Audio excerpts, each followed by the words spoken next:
Hello, everybody. Welcome to Pod Mavericks Presents Group Therapy. We're here. It's Friday afternoon, June 2nd. Got about 3 weeks until the NBA draft, and we're just kind of here in the middle of a bit of a dead zone, at least for me, Mavericks content-wise. There's, plenty of things we could talk about, plenty of things I would love to hear from you guys on. There's some, interesting news that broke in the earlier today that is kind of like Mavericks adjacent. But I'm very curious if to any of you would want to come up here and talk about some of the things that are on your mind. While we see if anybody wants to request to come up on stage, otherwise this might be a delightfully short Friday afternoon podcast. The Mavericks assistant, kind of lead assistant search continues. Frank Vogel had his name mentioned by Mark Stein and others for several weeks with regards to the assistant coaching position besides Jason Kidd. But he is now coaching the Suns, as Luke Byrne as Luke Byrne noted in the comments. That's, it's obviously a very big deal in relation to the West. It's how big of a deal it is in relation to the Mavericks is, I think, of interest to us hardcore fans. It's one of those things where, as the year went on, it felt to me that the Mavericks were a little bit, their coaching staff was just very inexperienced on the whole. Brian Roby in the chat says, yeah, we need to go ahead and give Terry Stotts a call. He was on that list, but I'll be curious to see, who they end up going with, just because I think they need they just need somebody else. 9 coaches on the staff last year, but fairly inexperienced down the roster. And that's one of those things that can end up biting the Mavericks to a degree. So, we're still here at Mavs Moneyball, and then at Pod, obviously here at Pod Maverick, just sort of in a bit of a waiting space. None of us are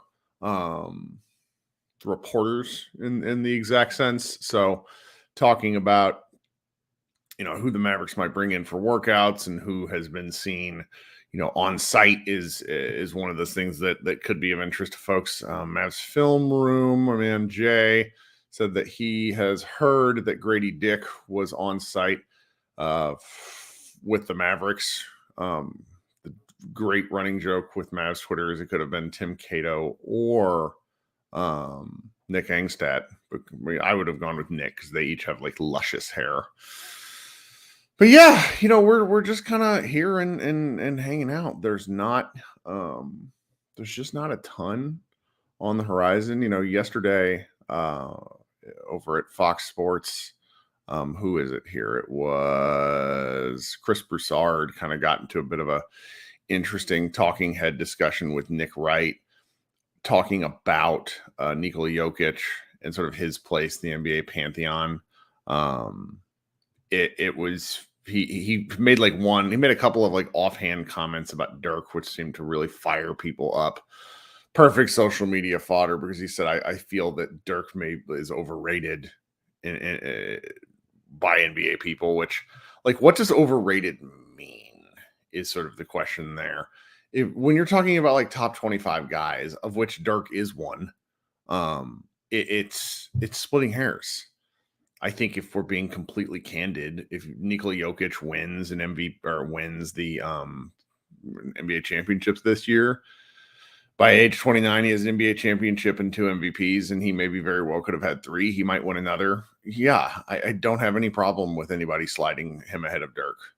What I keep coming back to is that Dirk other than maybe LeBron in 2016, Dirk has perhaps like the most impactful, kind of important ring to NBA to Mavericks fans in the last, however many years. Probably in this century, really. It's like got to be him and LeBron in 2016. I suppose you could make an argument for Dwayne Wade if you really wanted to in 2006, but I don't want to do that. It's really, it's kind of one of those conversations I love. Dirk's going into the Hall later this summer, Hall of Fame with Dwayne Wade. We'll have a lot of Dirk related content as we go on this year. All right, 17 in the chat says, I saw a trade idea. LA gets Kyrie, Horford, and Gallinari. Celtics get D'Lo and AD. Mavs get Brown. What are your thoughts? Brown is just such an interesting guy to talk about because he just made All NBA, which means he's eligible for $1 bajillion. And he took a bit of a discount to stay with the Celtics last time at the rate that he was at. I think he signed early and he could have gone to market and maybe made a little bit more. I don't suspect he ends up wanting to take a discount for anything. And with some of the things we've seen in the last several days, particularly like his just utter inability to dribble with his left hand, it's forcing him left, resulted in a lot of turnovers against the Miami Heat. And at his age, he's not like a young man or he's not like an old man by anything, but improving ball handling that's a tough thing to ask. Tough thing to ask a little later in life. I just have a harder time seeing it, even though I really like him as a player. I think the Mavericks need somebody with a bit more ball handling.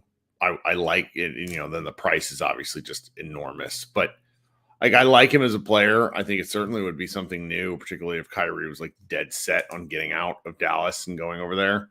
But, it's like $50 million a year for 5 years, as Thomas says in the chat. That's just a ton of money.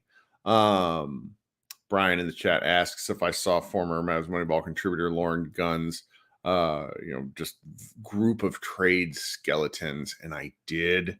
Let me see if I can go find it here because I don't know. Like trades are not my forte, so it's very hard for me to like comment on the veracity of them. Josh and I were doing it a little bit last night, but it's one of these things where I've never been great at it, and so I don't want to like say something's bad or dumb or impossible because it doesn't seem like the NBA is particularly great, or it feels like some NBA GMs are just as bad at this as the rest of us are. Let me see. Where is her tweet? Okay, so she had some potential frameworks which were of interest, at least in her mind, with other fans and stuff that she's talked to. Just before we move on from the Boston trade, Leo says, "Pray that Sham God can help Brown." I mean, that would quite literally be the one for us. I have Ollie waiting. I'm going to answer his question, and then I'll bring Ollie up. Obviously, if you want to chat with me, go ahead and click that link in the comments, and it will take you to a waiting room. You can come up on stage. If you have not subscribed to our show yet, we're obviously in a bit of the dead zone right now, but I want to fire up the content as we move through the summer, which we're much more of a game reaction show.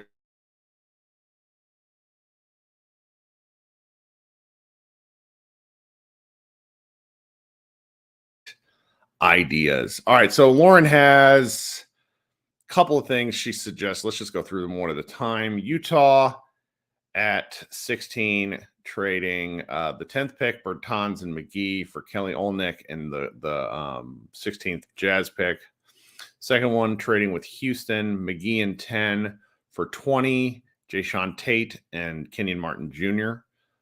Brooklyn, moving 10 Bertans and a 2025 second, which the Mavericks don't have. I don't know if they don't have any they don't have any second round picks for like $1 billion years, but that's neither here nor there.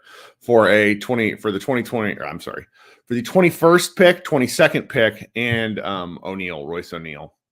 And then she has Bertans 10 for the Mavericks, and then sending that to Memphis for Adams, the 25th pick in the draft, and a 2025 second or 2026 second, depending on what Memphis wants to pass out. I don't know. None of them really move me. I think our staff at Mavs Moneyball is interested in anything Brooklyn related, just in an attempt to pick up draft pick assets because like more bites at the apple. I do like the Houston one just because those are the kind of guys that would, I think, work well with Luka. Guys that don't need the ball that can do a lot of things. Jayshawn Tate is an incredible player. I'd be, Kmart in Dallas would be pretty wild given the family history there. If you don't know what I'm talking about, do the Googling of Mark Cuban and Kenyon Martin.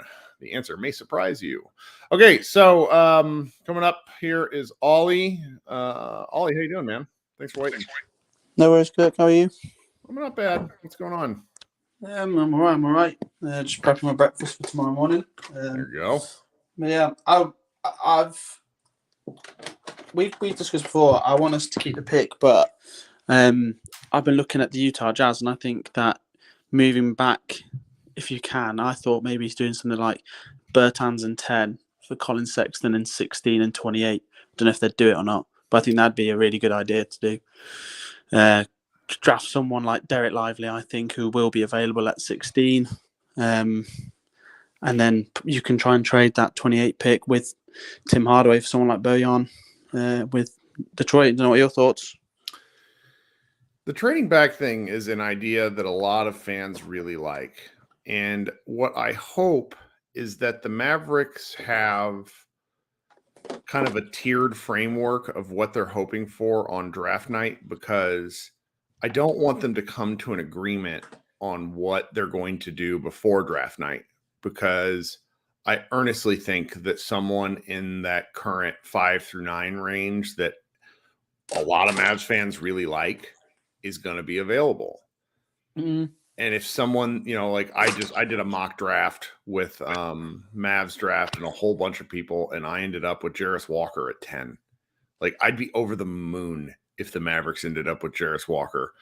But, if we're talking instead about having to maybe look at guys like the Grady Dicks of the world, who I don't think inspires anybody in this chat, then trading back is an interesting option. I mean, where I run into challenges with this is not that I don't think they're good ideas. It's that the Mavericks have simply not traded for first round picks in almost 18 years. So obviously the first time would be, it'd be great if that was now, but history tends to inform what happens next. So that's sort of where my head is, if that makes sense. Yeah. I mean, the other thing is, though, you look at what they need this offseason and like what they can actually do. The free agents, I was looking at the wings, and it's dark. There's no one available. Like there's no top, like that mid-level wing available. Guys like 6'7", 6'8". There's like Jalen McDaniels, but I think he's going to get. I worry that he's going to get paid a lot. I think team's going to. He had a good season with Charlotte, and I think he's going to get paid more than that taxpayer MLE, which the Mavs can really only offer. Yeah. I was talking to my friend who's a Phoenix fan, and he was like, yeah, he wants him as well. And I think we might lose out. So, but that's he's my ideal target that they'd had. I mean, but I'm coming around to the concept of trading back, if only because I have long preached bites at the apple or what the Mavericks need. And when you look at their recent draft history, 2020 didn't really pan out. Josh Green's been fine, but that whole draft was kind of a mess. And you want to, you look at what they did, obviously, with Luka and Jalen Brunson.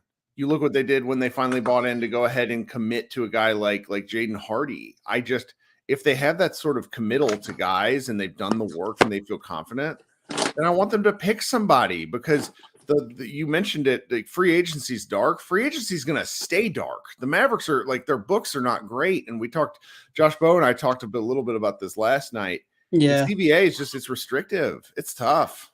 Which I think that, someone was saying that, or they might have the non-taxpayer MLE. I was like, I don't see it. I don't see how they can work that with the Kyrie, if they do plan on re-signing Kyrie. So I'm looking at, they're going to have the taxpayer MLE, which I think is about 3 years, $7 million that they can offer. And there's just not a lot of guys that are gonna that fit what they want and fit what they need at that price range. Like I say, Jaden McDaniels, I think he's going to get more. Torrey Craig, I think Sun's re-signing with his rights.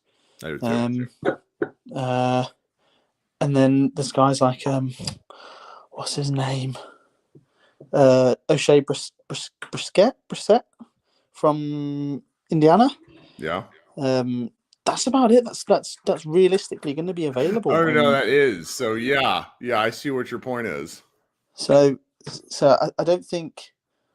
I think doing a trade with say someone like Utah, moving back, getting another asset, you can then either depends what they want to do. They can either draft a high upside wing at 16, and then trade that 28th pick for a big man. Because let's face it, big men aren't as valuable. So you probably could get a decent level, like a Clint Capella type with Tim Hardaway in that 28th pick, and Hawks might be happy with it, or Daniel Gafford or someone like that.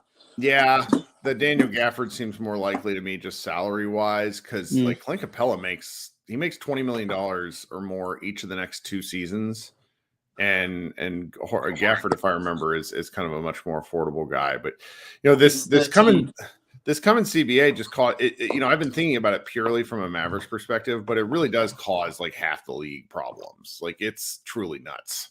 Yeah, but I don't know what they're going to do, and that's why I think. And I mean, I've got my GM mode on because that's what I'd be saying if I'm Nika Harrison to teams. Well, you want to get another salary cap? You can take Davis Bertans this year, and next year when it comes into effect, it's only $5 million. Yeah. I've heard a lot of. That's probably the best way to sell him. Yeah, it's just it's. I hate that we would have to send a pick to clear him. It's very. I know all the trades proposed have Dallas getting a different pick back, so it's not really the same thing. But it's just it kind of vexes me because it reeks of early LeBron years in Cleveland when they had all these bad signings and then they had to send picks out to get rid of them, and then they just couldn't replace any talent. And similar to the LeBron years, Luka just carries a team to a high enough record where it ultimately doesn't matter. So. And that's what come down to it. He was too good too early. They jumped the gun, and well, I still don't get why they didn't just offer take on Kent Bazemore salary. But me either. That's Mark Cuban for you. But yeah, I think it'll be interesting. I think we once the draft has happened, we'll know a bit more what the structure of this team's like. I'm just waiting for the Woj on the free agent night. Dallas re-signs Dwight Powell to a 1-year minimum contract. Just can't you just wait. Know it's going to happen. Oh, I mean, and well, the one I'm laughing about is Theo Pinson. He can't come back. Oh, he's absolutely coming back. He was in. Oh, yes. They have this. If you buy tickets to a Mavs game, you kind of have to give them your email. And if you get emails from them, they have this newsletter called the Mavs Insider Newsletter, which it's PR fluff. It is what it is. It's like hard to do this time of year when the Mavericks don't actually have anything to talk about. And the first 2 stories this week were Theo Pinson related. There were only 3 stories. So that was the case. It was just, I can't. He can't. He can't.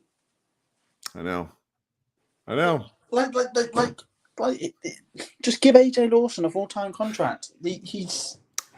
I feel good about the Lawson of it all. Lawson is somebody who, he was the third guy. Like he's been in some of their media stuff, so I feel good about what they're doing with Lawson. Yeah, because his 2-way is another year, so I don't know what they do. They may keep him on that 2-way and create that roster flexibility, right? Right. And then midway through the year they can always convert him. That's right. I would hope so. Yeah, that's optimistic.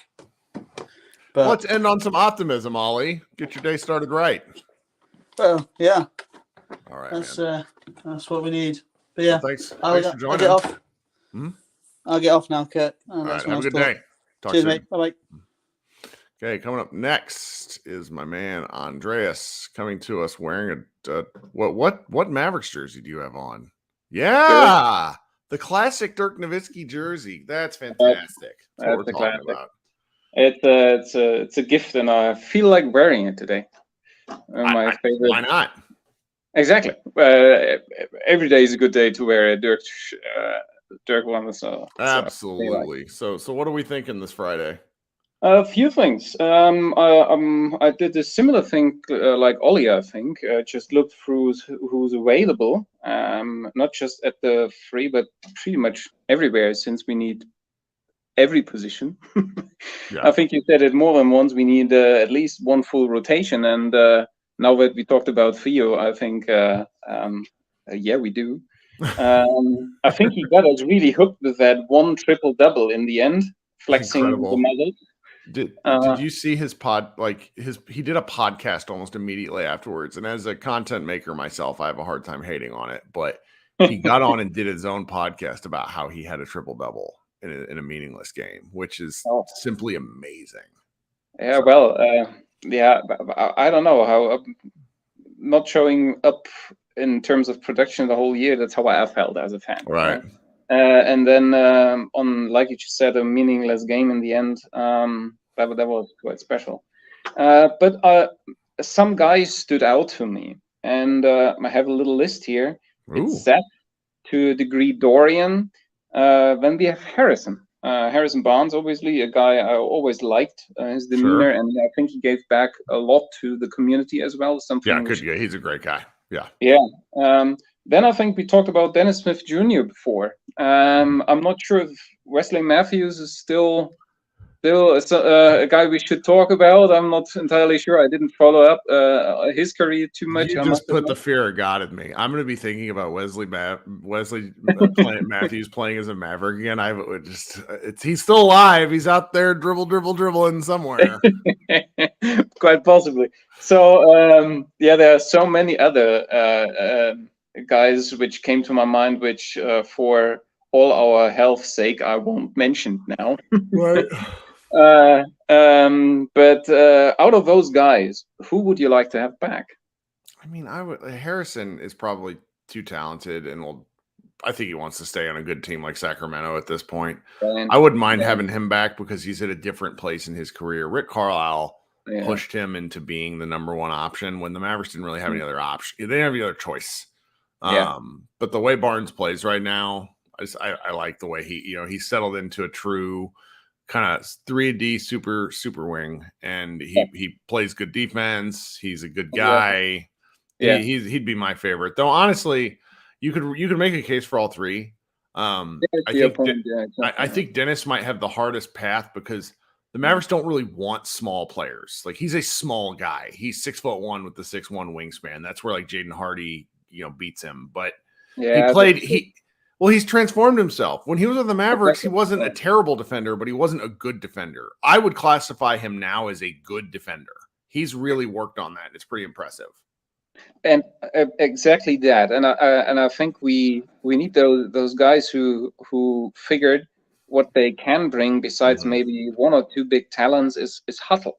They really want to bring it. They continue to carve out a niche in the league for themselves for years to come. There's so many players who could be listed, such as this one, and the Bucks were full of those players at one certain point in time.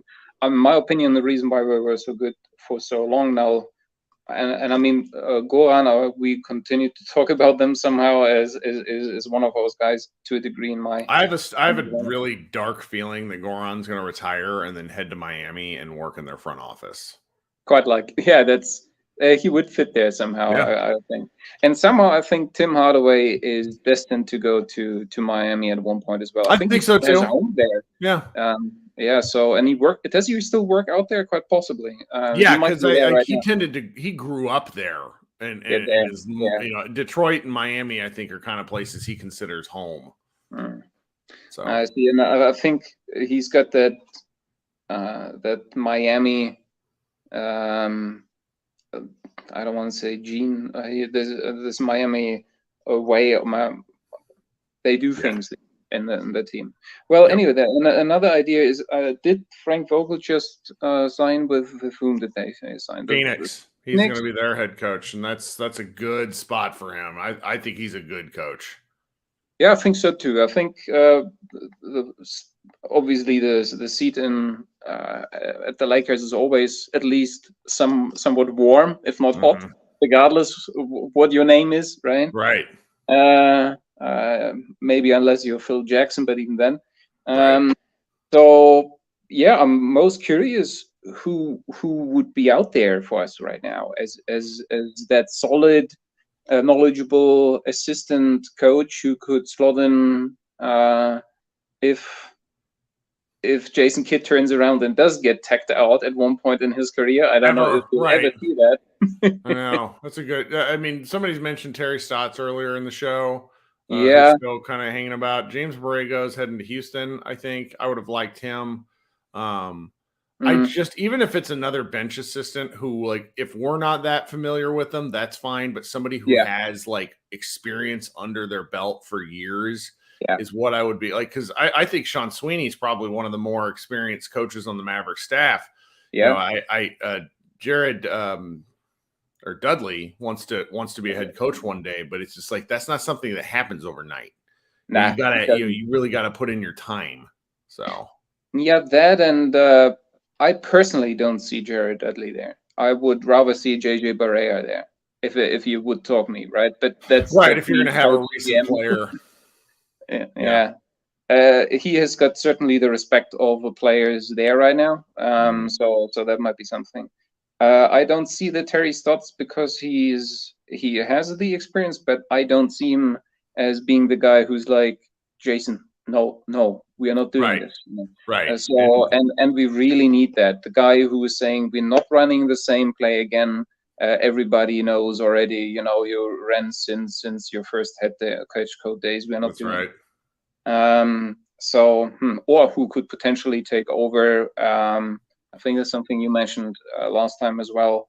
If Jason is gonna be on the lookout for a new job halfway through the season. I mean, I could be wrong about that. For anybody that doesn't know what Andreas is talking about, my opinion is that he sort of starts the year with his position under fire a little bit, just because the Mavericks cannot afford another mediocre start to the year. They need to start the year and play well from the get-go. Yeah, they do. I think I'm in that mind as well. Another season like that wouldn't run like that. No, right. I don't think that. Then there is one thing which has been on my mind since the playoff started, and I really wanted Denver to play well, and I'm so happy that they did, because yet another overlooked European dude with a few pounds too many on his hips really is blowing up everyone's minds. Obviously, everybody knows what I'm talking about. It's Nikola, and so I really like that idea.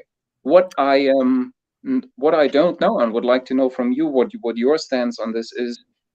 Do you think with Denver maybe winning it, they're not too far away from it now?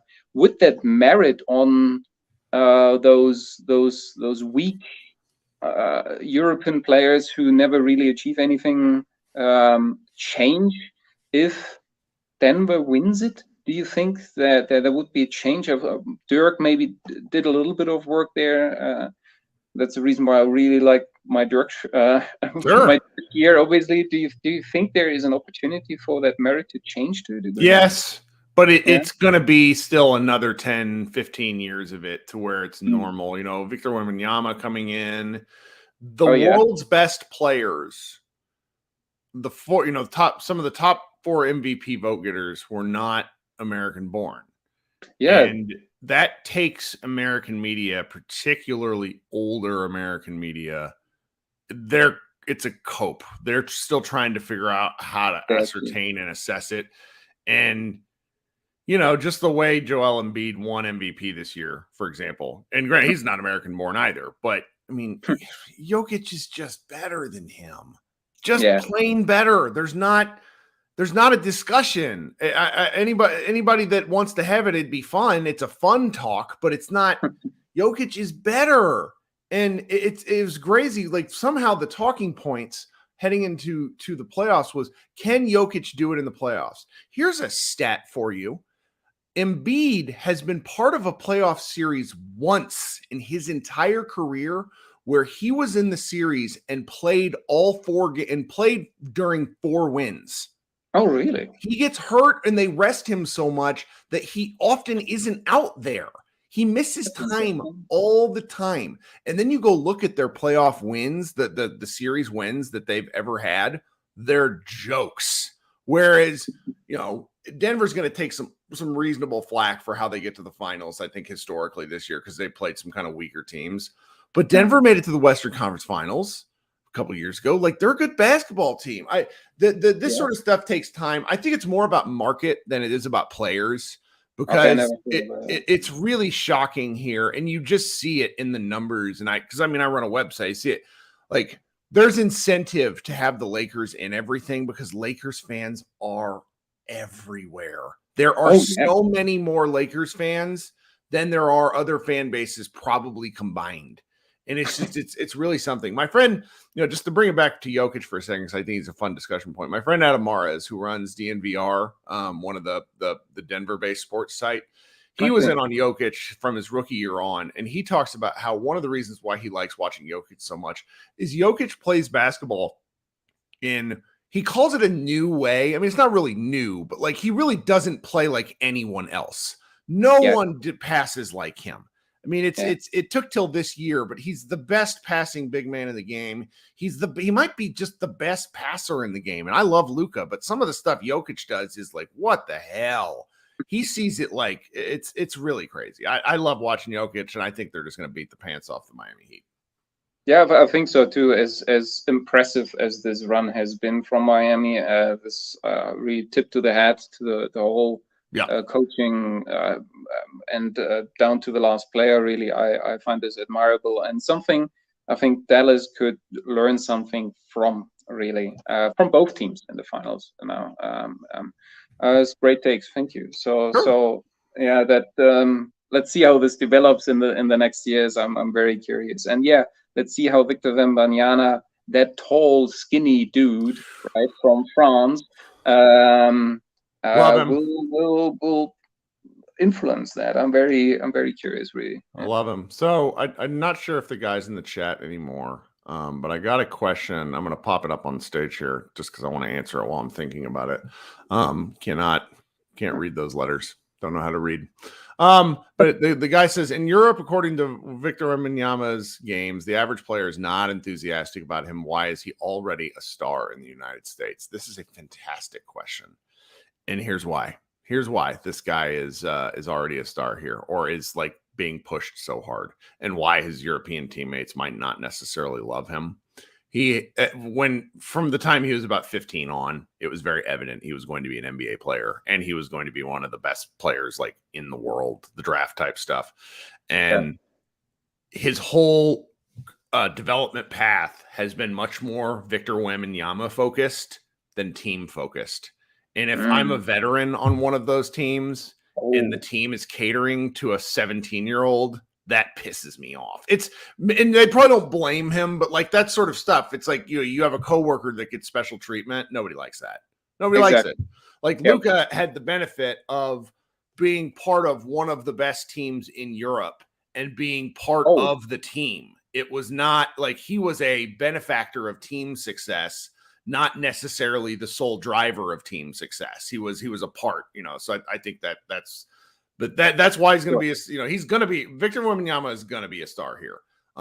There's a really good story that came out today from ESPN about just sort of the help, like how what they're getting ahead of trying to keep him healthy.